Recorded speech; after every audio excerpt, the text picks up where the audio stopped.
those hostages home because of the extremists in Israel, it means the end of the government, and that would be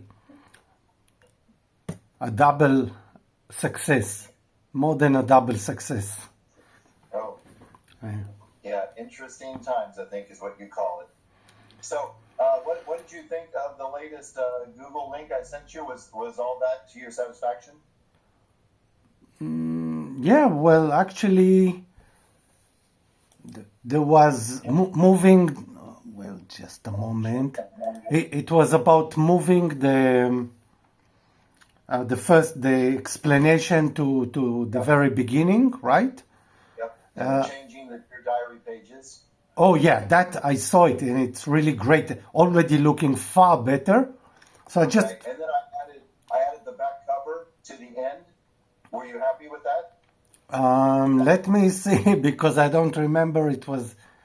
If you scroll to the very end of the book, and I had to take a little bit of an editor's scalpel to some of the text to make it work for the back cover, but it's still essentially 95% the same message.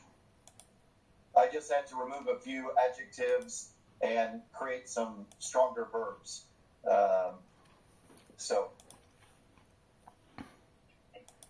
Yep. I saw the designing, and just a moment. Did you add numbers to the chart? No. We'll need to figure out the best strategy. And again, we could do that while the reviewers are reviewing the book. That won't change their experience, I don't believe. No, it's not going to be a problem. Yeah, I think it's more important right now to move forward with feedback than to worry about minutia. Let's big picture, not small picture right now, and structural issues, and let's worry about the walls before we worry about the carpet. Absolutely. Okay, so now I see the back page. Yes. Just a question. It says like the very top. It attracts my eyes. The poverty is in white. Yeah. This is keyword. I was looking at some other nonfiction books and their back covers, and that seemed to be kind of a theme. Since the content sometimes was dry, that keywords were changed. There was a different color or bold to grab you. Okay. It means whatever it means to the reader. Just a thought. Yep.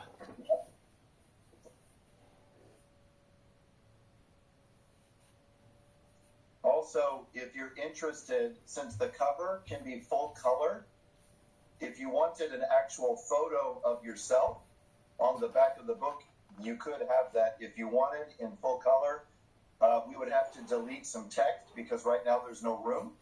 But, if we're going for sex appeal. Well, yeah. First of all, I don't think that would work. I'm an old bald guy, so. I know Photoshop. I can give you hair. So, but many times when I read a book or I see a movie, then after that I Google and I'm looking for the person, including to see how they look now and whatever. And unless you think that could help, well, it is the first picture in the book, other than the front, the front page, the cover page.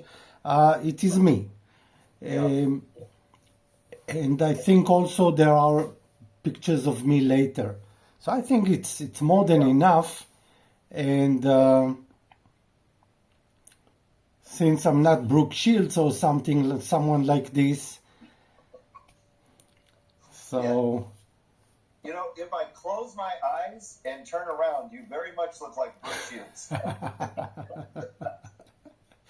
Look, if you're in jail for 50 years, Maybe. in the dark, Yeah. everybody becomes Brooke Shields. Very, very beautiful, don't they? Very beautiful. Yes. Yes. So you asked me about next steps yesterday, and so here is, and I was going to add to the Google checklist today of the next steps. So here's kind of where I see, just the little stream of consciousness here. Number one, getting initial feedback from maybe 2 reviewers, from 2 very different kind of people would be important. And then, if there's any changes based off that, then going to a larger group, maybe 6 to 12 book reviewers to give you more, more feedback on that. But then also in the meantime, to be thinking about promoting the book. So we need to be looking ahead. We need to already be thinking about book promotion. And so when it comes to book promotion, I think of three things. So number one would be trying to get the book into the hands of opinion leaders. So we'd already talked about academics, political leaders, people that are influencers, social media influencers that may be able, that speak about social issues. So that would be something as soon as possible. Getting a copy, signed copy, a nice personal note into their hands through whatever connections you have, right? The more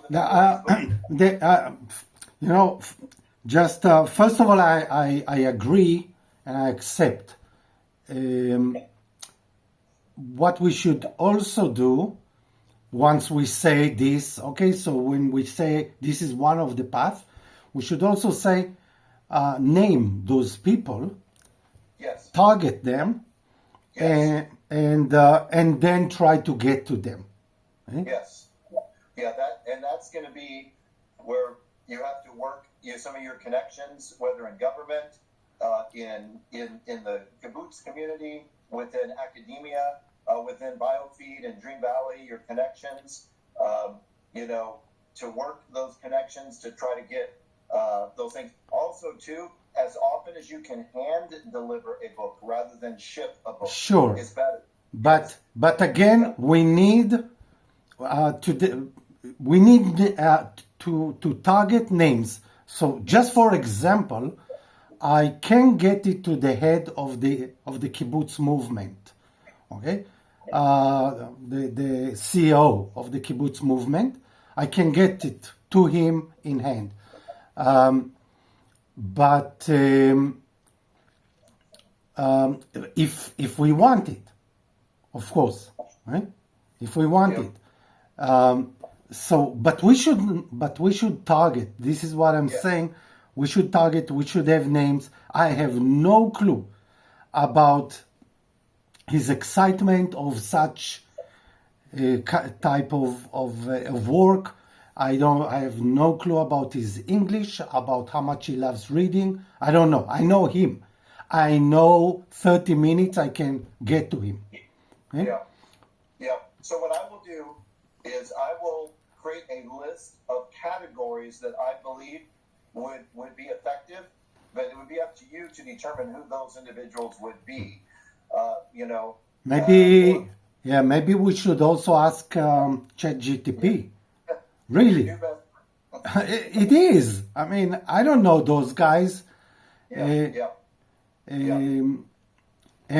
of course, once we have this in mind, I can also send to my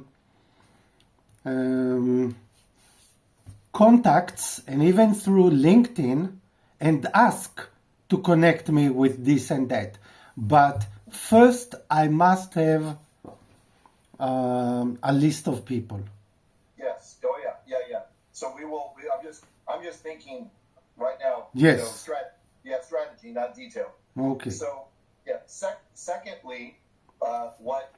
Of course, now I'm approaching this from an American kind of angle. But if there would be a way to get you in connection with media, So some podcasts that would talk about social issues. Get you interviewed on the local news about local entrepreneur. And now turned author. Is releasing a book that could change the world. Get interviews on media would be important to get the word out about the book. And so any kind of connections that you can work, if you know anybody in the podcast world or in television news that could do a little feature story or an interview with you, about this, and this is where John LaRose, we can maybe talk to John LaRose about any connections that he has on the international scene in agriculture that have connections to media. We might be able to funnel some of those your way as well. That's number two. And then number three is, unfortunately, the most expensive, and again, I will document all of this for you, but advertising. So there are campaigns that you can do through different social media platforms that you can target different types of readers that they will see an ad for your book in their social media feeds, as we all experience ads. Through you can do through Google ads, you can do Facebook. I do a lot of Facebook ads, and those can be fairly inexpensive, but it's very difficult to track success. Sometimes it's throwing money into a fan, right? You don't know where it's going. But if you're not a known writer, it's a good way to get people introduced to you. And then obviously there's fourth and fifth tier things like you can advertise this through your LinkedIn. You can do it through your weekly column. Now, you got to be careful. You have to be careful. If you promote too heavy through your weekly column, people will see you sometimes as being inauthentic, that you're just trying to lead them to a sale. So some people they don't like to promote too heavy because it could look like that, like, read this, now buy this, So you got to be careful. And I know that you would be thoughtful about that. As the proverb says, let another praise you and not your own lips, right? Maybe find other people to talk about your book rather than yourself in that respect. And then there's third tier. There's third tier things, depending on how busy you want to be. You can visit, book show. I don't know what they call them in Israel, but in America, there's a lot of events where you can be set up like a vendor at a booth and you can promote your book. Now, you'd have to find an event that maybe tailors towards this topic, and I don't know how common that would be, or just a general book fair in general where it's just a bunch of authors promoting their books. Most of those typically lean towards fiction, at least in America, but like I write, I have 8 fiction books on Amazon. And in the early days, I was doing book fairs and setting up tables, and they would line up to buy your books, but those are fiction. Nonfiction is not, doesn't really generate a fan base. So there's some first tier, second tier, third tier, depending on how busy you want to be. I got a feeling third tier you're not at all interested in. To you, your time and your family and your business is more important than giving up, weekends and valuable family time to go sit at a table, to talk to 5 people.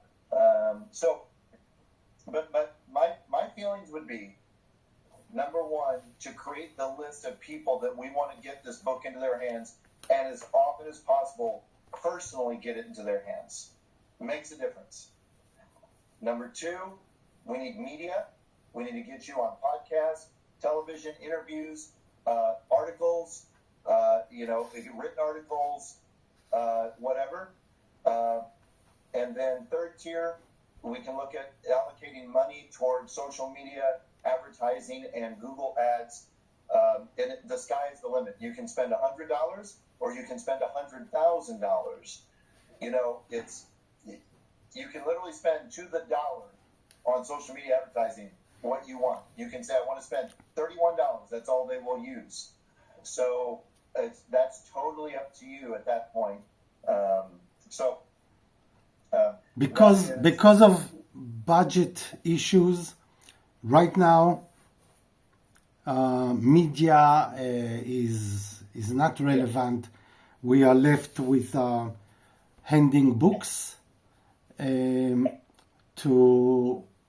people who would enjoy it, hopefully, from decision makers, leaders, maybe academy, and so on. And so this is one thing that I see. I also have in mind that in a strategy, I mean, there needs to be a strategy. And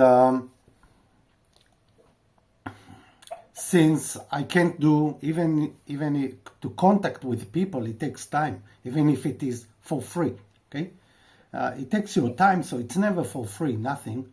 And so we should think of a strategy. For example, do we want to approach leaders, opinion leaders from Africa, from India, from the US, from the UN, from Israel? What do we want?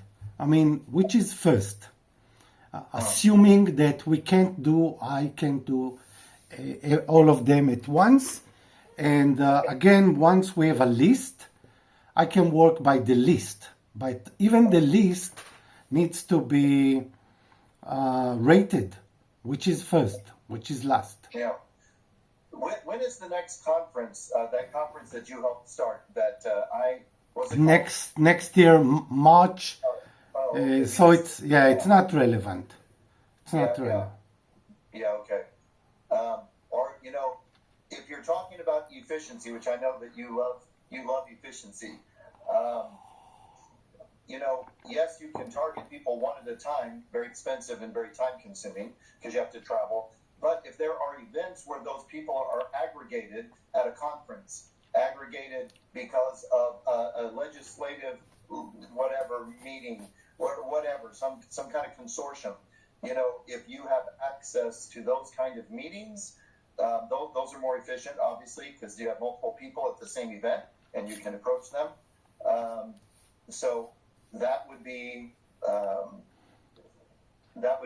one way. The other way is through connections, people that that are friends with that the person you're trying to get to. So you don't have a direct connection, but you can leverage that relationship and just say, would you pass on this gift? That's usually pretty well accepted. You're not asking for money. You're not asking them for, donations or whatever you're saying. Get them, So that's another way to help leverage connections that you already have. Like let's say John LaRose, who's already connected to some high profile people in global agriculture. That would be definitely an outlet there. Another thing could be,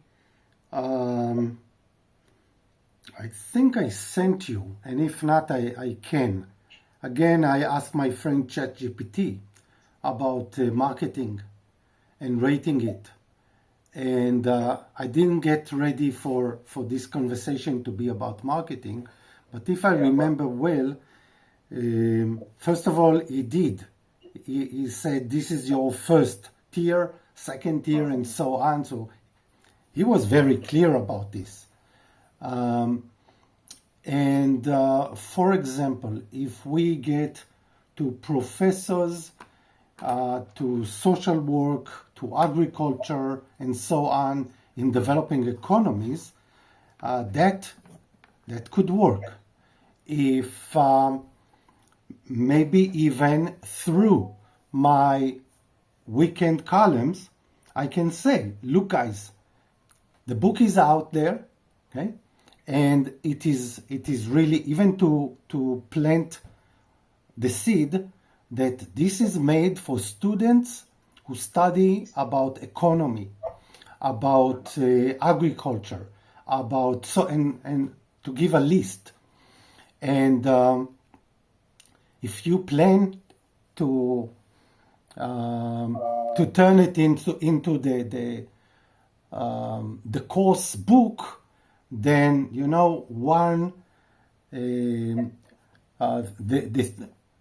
one or two or three, we can have video conference with the students or something. I was about to say I will come, but it could be India, it could be all over the world, so it doesn't make so much sense.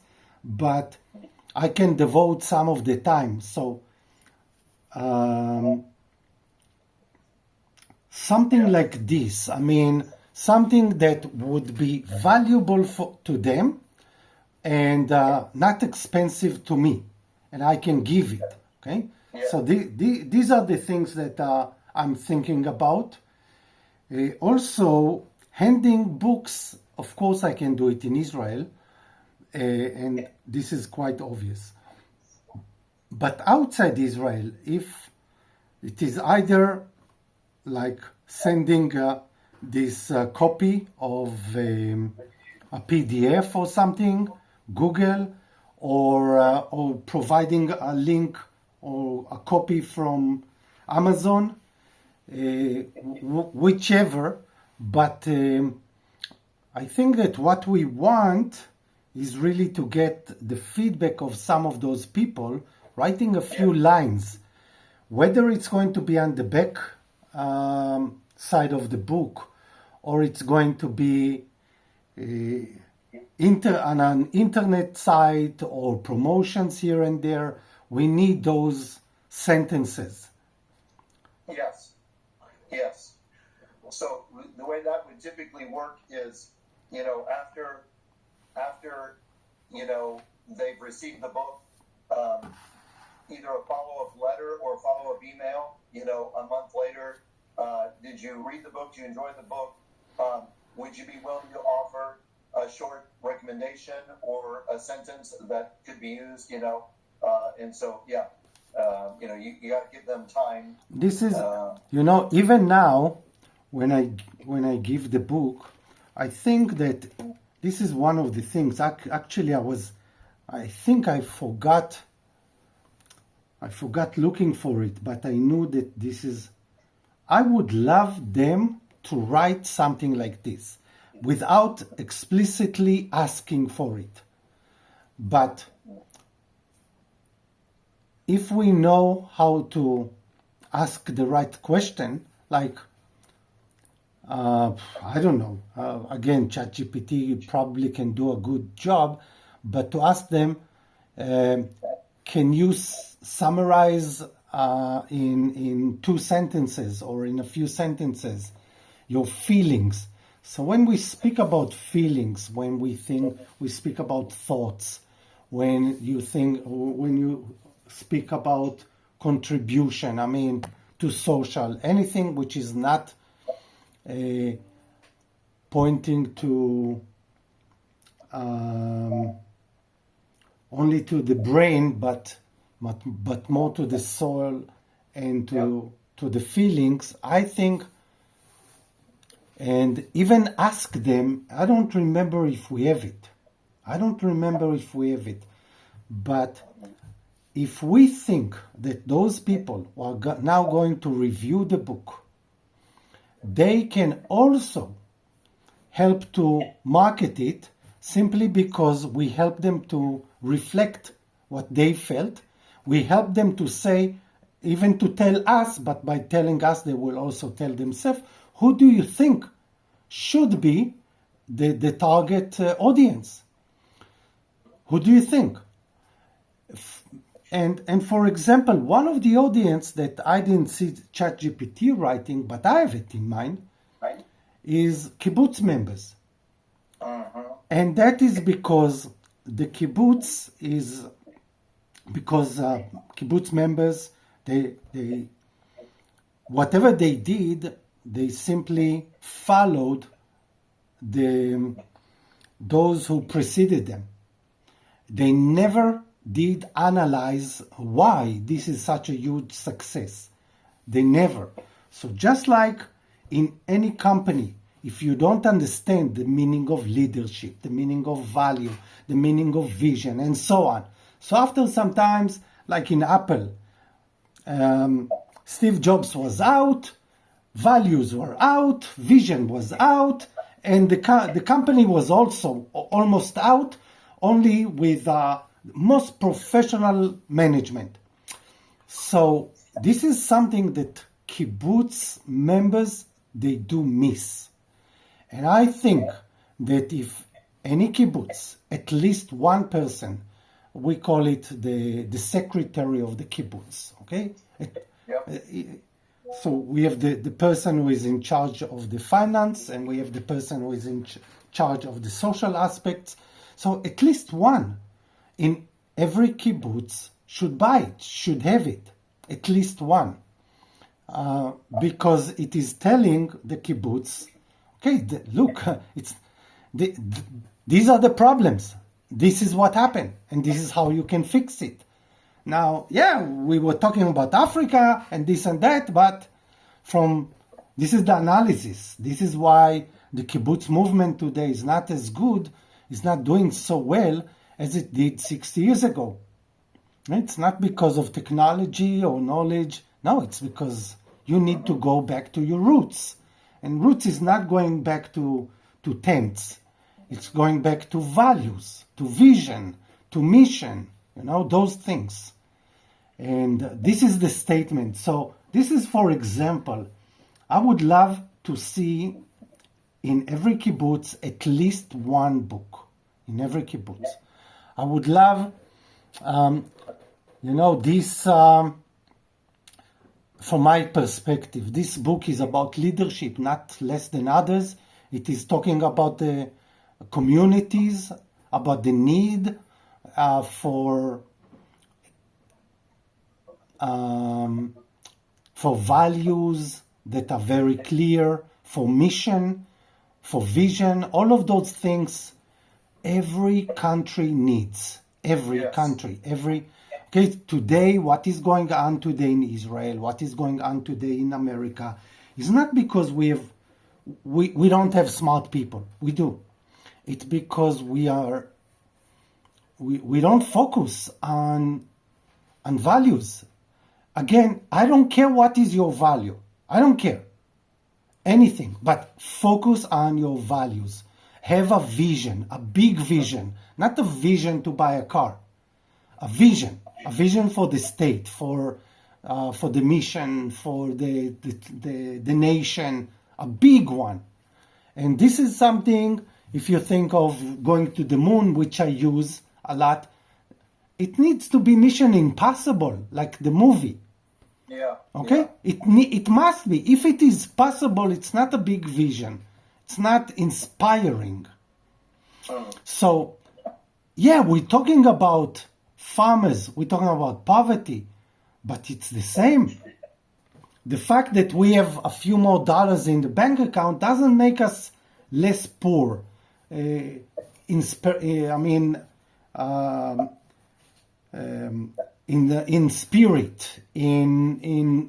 I think that we are very poor. Many of us, we have lots of money, but I forgot the name of the singer. No Woman, No Cry. Remind me.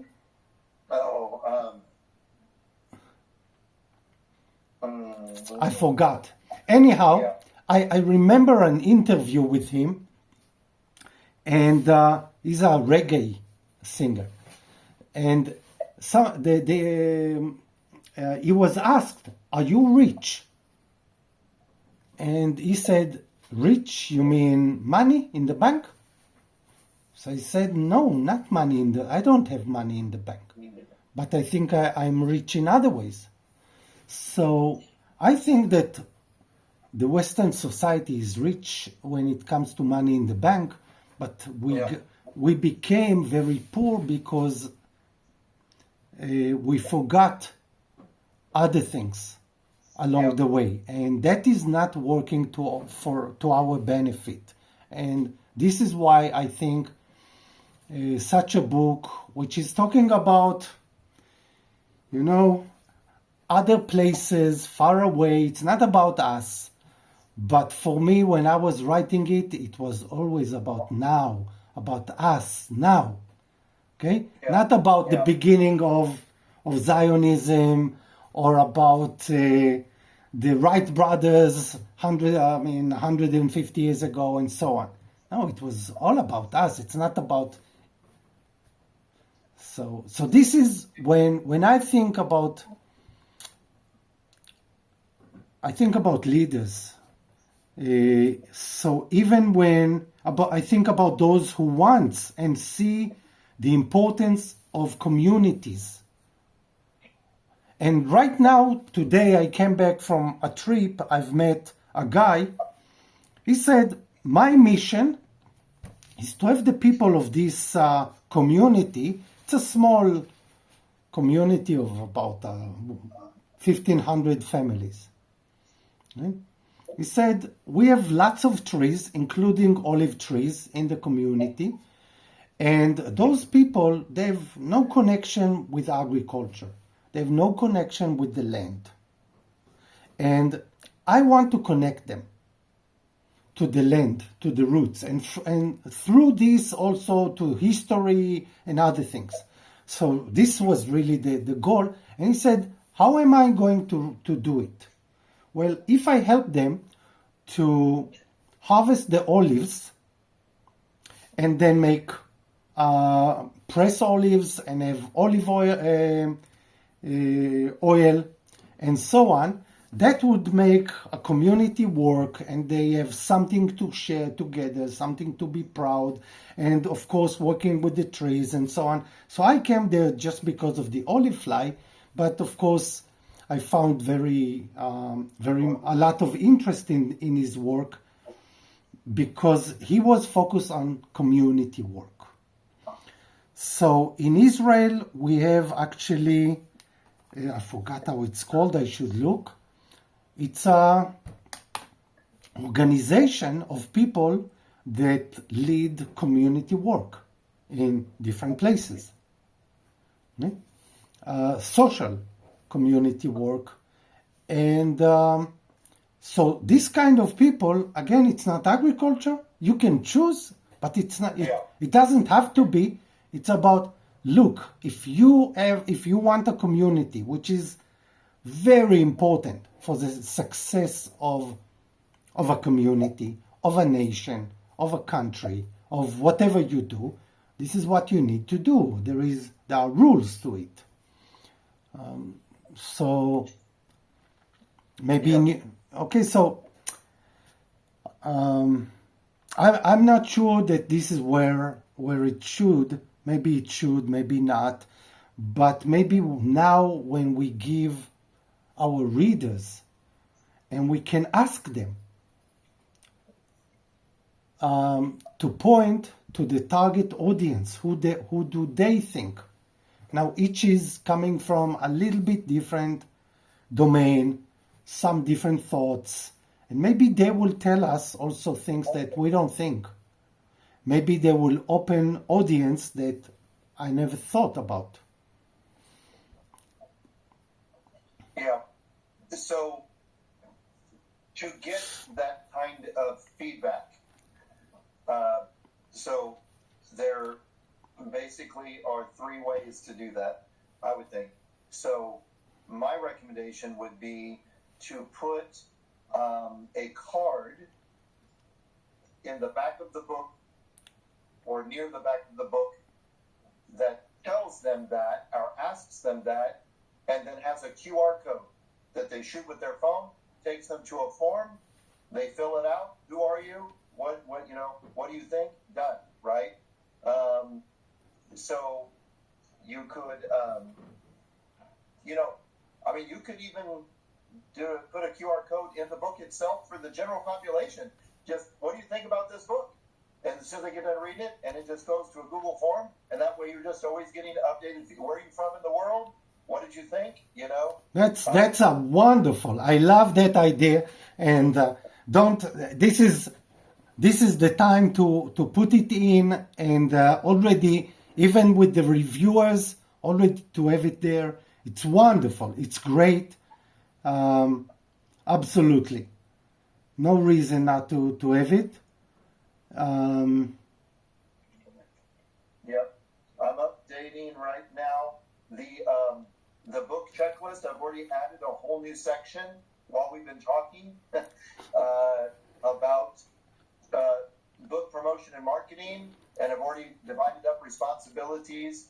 I'm trying to be efficient. And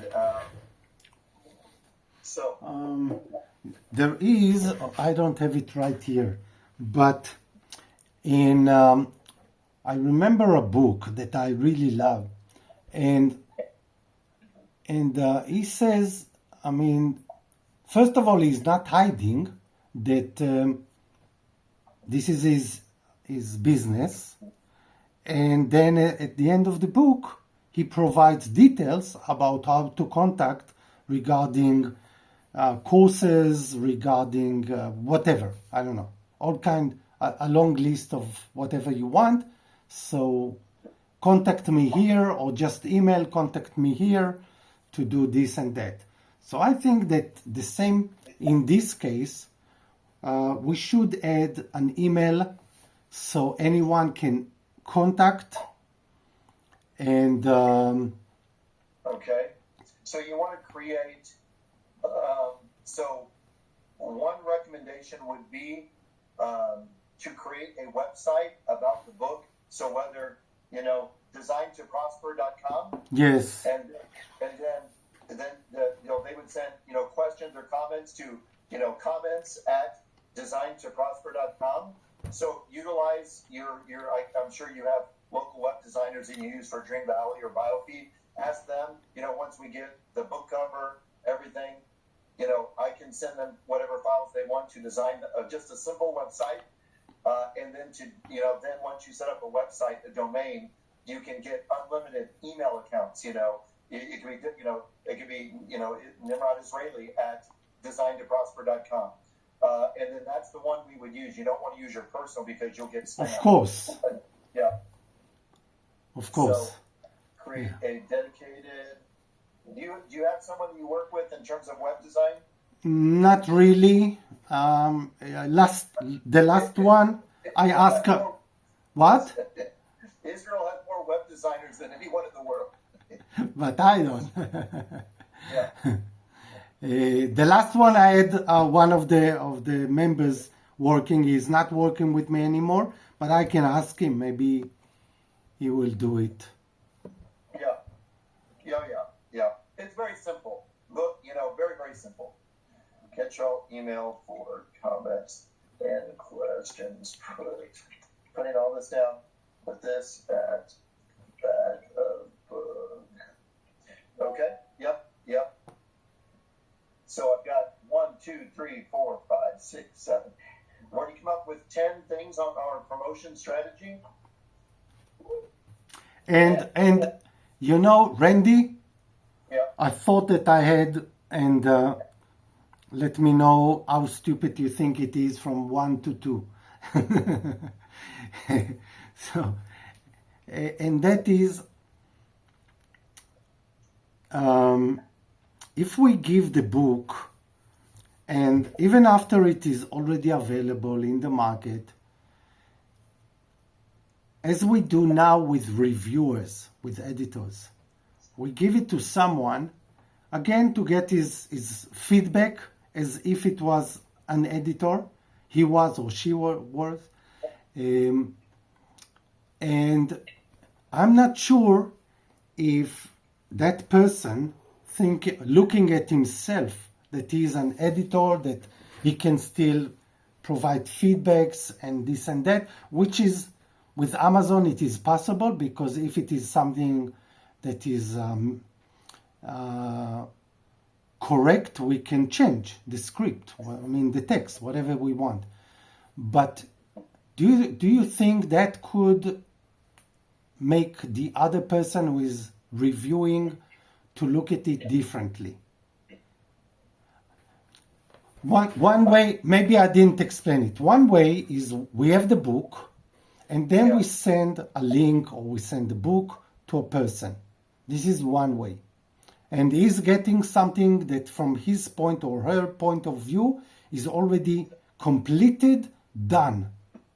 Okay? And he's getting it, let's say, for free. Okay? So this is one option. Now I'm talking about decision makers, about leaders, whatever. The other option is we tell him we would appreciate your feedback and editing feedback, whatever. Okay? So you get a form like we do now, which is even open, and we can decide if we want to integrate whatever feedback we get to the already completed book, or we want to leave it as is. Okay. If I understand 100%, which I think I do, I would not be comfortable with getting a book in the hands of an important key player that was not already polished. I think. But think that it is polished. It is the same as what we're going to have on Amazon. Okay? But it is open as we do now on Google Doc. Yeah. And it is just about the text is going to be exactly the same.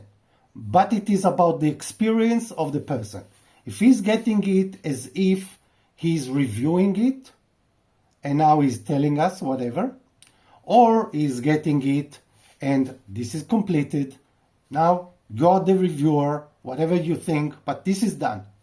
So I don't know which is better, which will make him maybe feel more involved.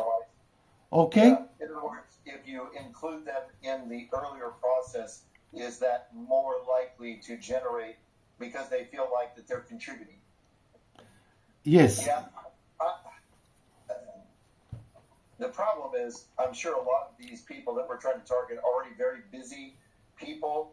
And so if they feel like they're being asked to help edit something, I feel like you would increase your chance of being passed on. But if you're just, hey, here's a free book, love to know what you think about it. They get to the end, there's a card, a thank you card, a QR code. But if there's the added pressure, can you help us edit this and polish this? That feels like that's a lot of work. So I don't know, And if it's not about can you help us, if it's more like before we publish, we'd like your feedback. Yeah. So it's not about it is polished, it is done, but we would love your feedback. We would love a few words from you. If you like it only, if you don't, it's also fine. Yeah, because we live in a world where publishing is dynamic.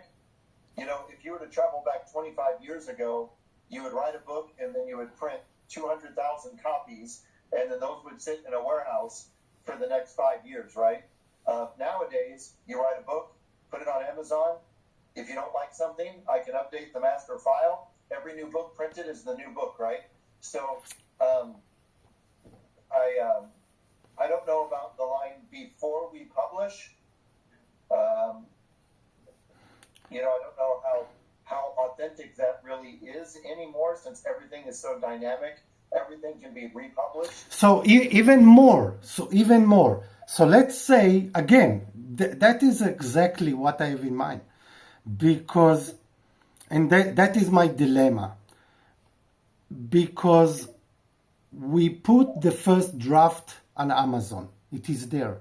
We can change every day. Every day. Yes. 10 times a day, even, if we want. Well, not quite, but almost, yeah. Okay, but I'm just, I don't have any, I don't have any such inspiration, but anyhow, it means that we can change as soon as many times as we like.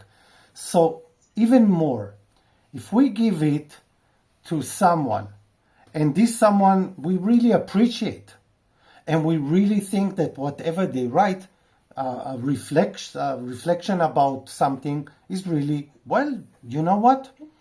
We think we should change something in text. Then why not? Okay? Yes. Why not? And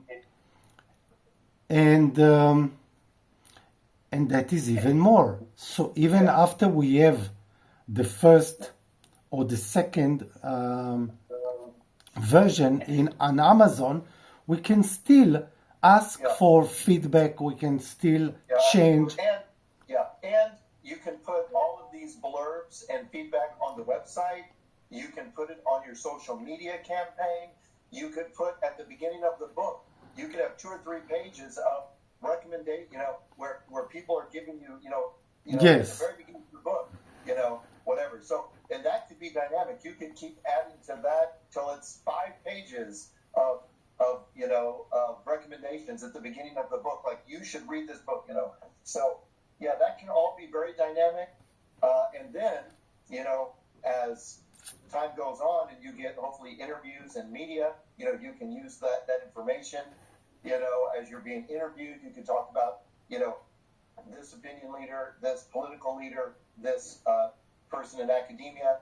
Here's what they had to say about, so, you can cross-pollinate that information and use it in all of your efforts, That's the beautiful thing. Every time you get a really good blurb from someone, you can put that on social media, with the cover of your book and a picture of that person, and they say, oh, this is the book for our times, could change the world, blah, blah. So, you can use that in a multitude of ways. And so that's what's beautiful about the world of publishing now. It's all dynamic. And, with the click of a button, I can send a new manuscript to Amazon, and every book printed within a few hours will be that manuscript. You can change the cover every day. You can have a new cover. I mean, they don't care. Yeah. They don't care. It just, to them, they're just printing. So, you can update the cover 6 months from now if you want.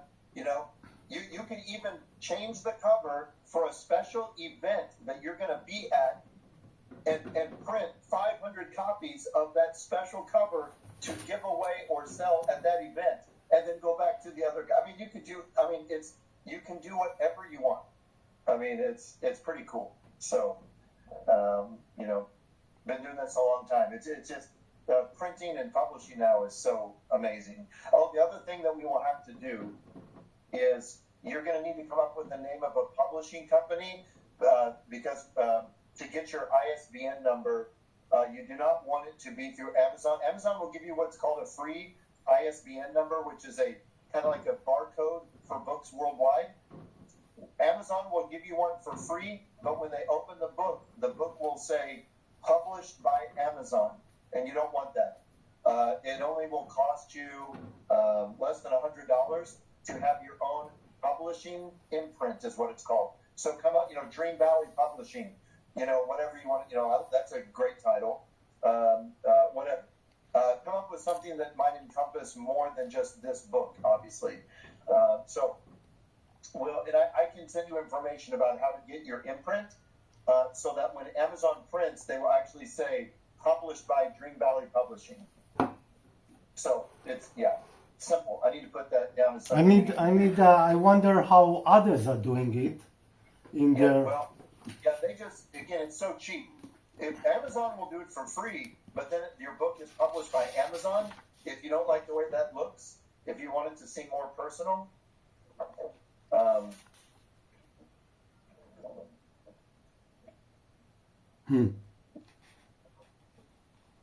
if you look at enough books, you will actually see by Amazon, but those are only one-off books usually. No big writer. Every big writer has a publishing company. Is Dream Valley 2 words or 1 word? I always forget. 2. 2, yeah.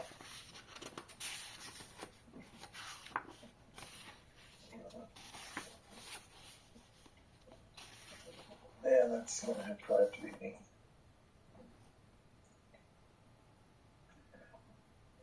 Yeah. I mean, again, it's let me see, I can't remember how much does it cost to buy your own. You go through Bowker. Okay, they've raised the rates $25. So it's $125 to have your own publishing name now. Yeah. Okay. So, yep. It's that's 120. That the price went up. Why not? When you are the biggest, you can do whatever you like. Yeah. So, all right. So I've updated that. Okay. Good. All right. So now,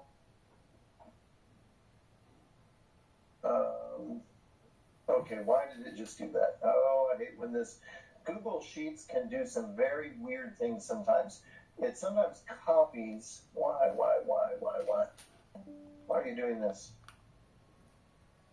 It does really strange things. Oh no. It just duplicated. Okay. Can we not do this, please? What is it doing? All I did was add another row and it duplicated the whole.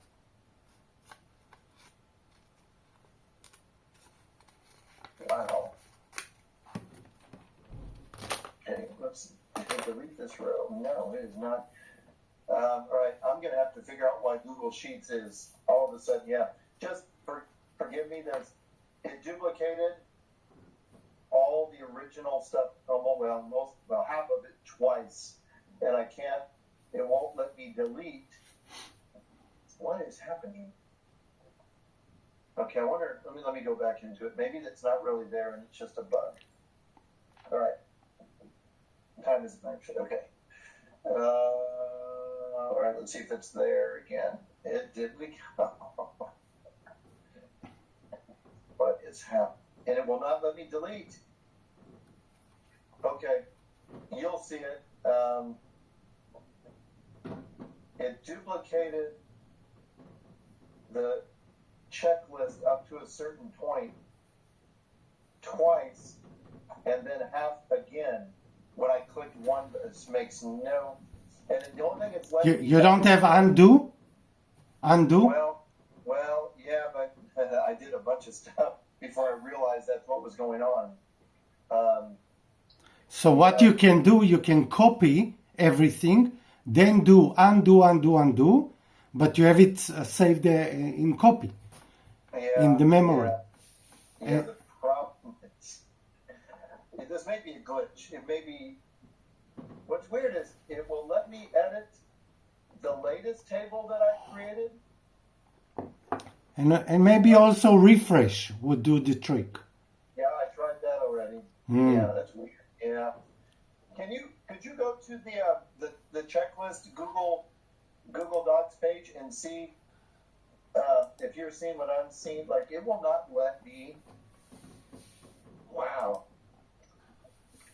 It will not let me get rid of these columns.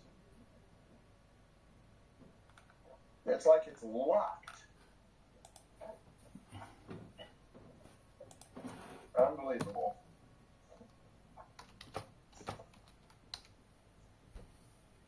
I wonder what's going on.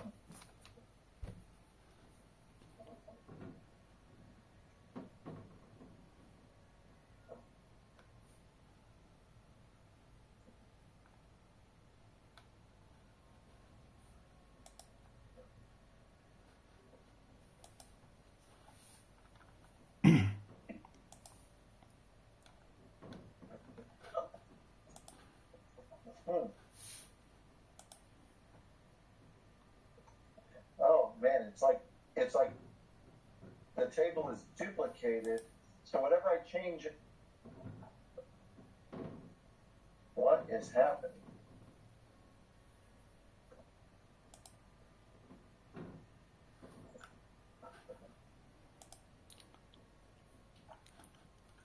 Do you refer to the part 1 quick reflections or to what? Oh, I know. Yeah, book. It's called Book Completion Checklist at the top. Just a moment. I can email it to you real quick. Yes, so if you can, Yeah, let me do that real quick. Save Yeah, me. I've never seen Google Sheets do this before. It's just going to be called link. All right, I sent it. It's like it's duplicating the table. It's duplicating the whole table. I wonder.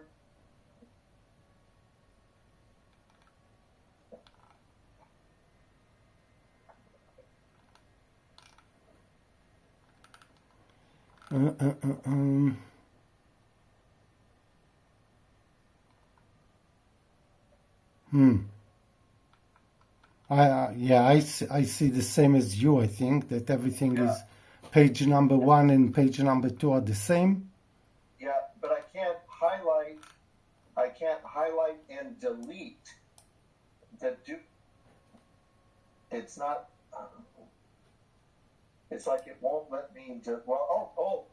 Now it says delete. Hold on. Hold on. Is it going to let me do it now? Delete row. Delete row. I don't know where it's deleting. I see that you delete.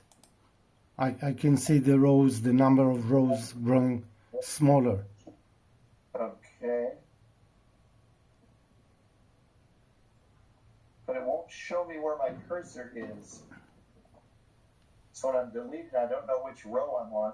That is so weird.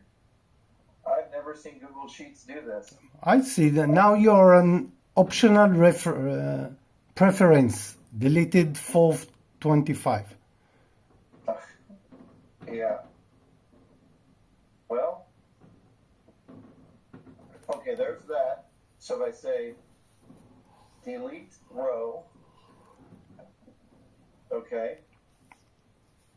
Okay, so all of this, that's what I don't want to delete. So why can I not? What? See, it's staying. I can't move up. I'm trying to move up. That's so weird. Okay. I don't want to fool with it right now. It's 10 o'clock, but I'll try to figure out why it's acting this way.